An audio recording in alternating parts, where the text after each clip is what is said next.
घरोई शिक्षानुष्ठान नारे नाबालिका छात्री बाथरूम रे गाधोथुवा baler photo हेला viral.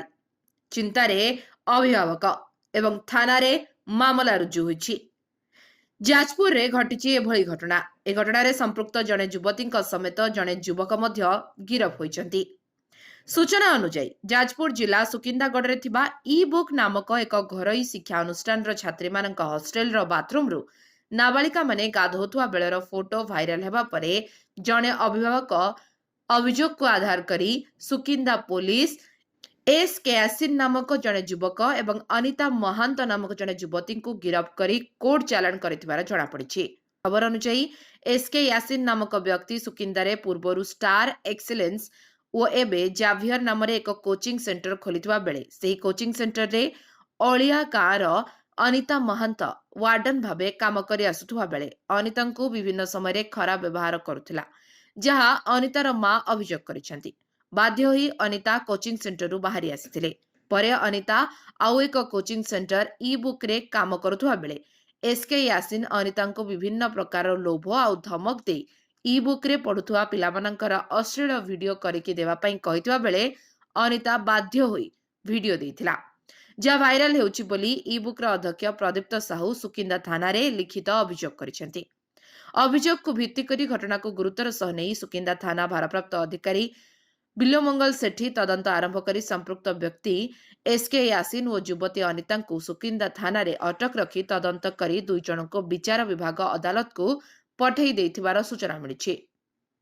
आज आसली मोर सुकिंदार गोटे ई बुक्स अनुष्ठान अच्छी शिक्षा अनुष्ठान ई बुक शिक्षा अनुष्ठान किछि भाइराल वीडियो पिलामानकर छोट छोट कुनि कुनि पिलामानकर आमर हॉस्टेल थिबा मोर वार्डन अनिता नेकी एसके आसिन पिला एक नामक व्यक्ति को मोबाइल फोटो उठे देइथिला। से फोटो गुड़ाक भाइराल होइथिला। से भाइराल विषय रे मु थाना रे तदारख करिया पई से भाइराल विषय गुड़ को तदारख करिया पई भाइराल फोटो गुड़ाक आज्ञा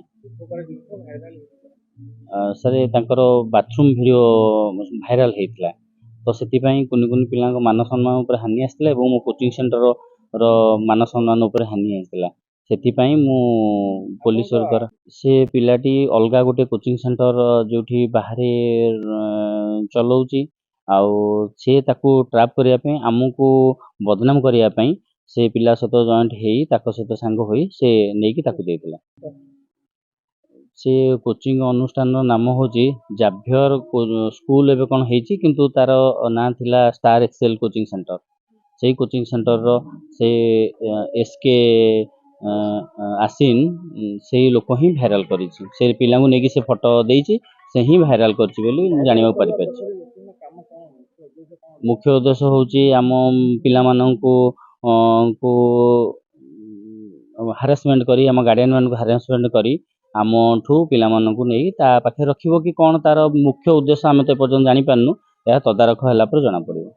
मो झियो जो एसटी जाभियर थिला अश्विनी सार पाखरे से वर्षे कंटिन्यूअर सेठी ड्यूटी करिछि। पिलांकु प्रथम ठू सप्तम जांक छुआ को पढ़ेछि। आउ जो भी से काम न करे ताकू बाध्य रे कराए काम अलगा काम आ से जो पेमेंट पत्र किछि भी देई नै। जदी न करले मो झियो को टॉर्चर करे बाध्य करी कि हकना कर कोहे एमती सर कहिचंती। सर सीए सेठू एमती कला बळकू सीए ताकू आमे गार्डियन जाई कि आनी कि ई बुक रे देइछु। ई बुक रे आसी कि सीए 15 दिन रहिछि। ताकू एमती डरेइबा चक्कर सीए कला 10,000 टंका देबी तू ई बुक रो छुआंकर लेडीजंकर फोटो दे। अश्विनी सर जो तांकर माने फोटो देला। तापरे मो झियो जेमती एठू खुलासा हे कि जाऊ जा जिए मो झियो को एई चक्कर फसेछि ताकू दंड मिलू। जाजपुर अभिमन्यु मिश्र रिपोर्ट लिव लाइफ ओडिया।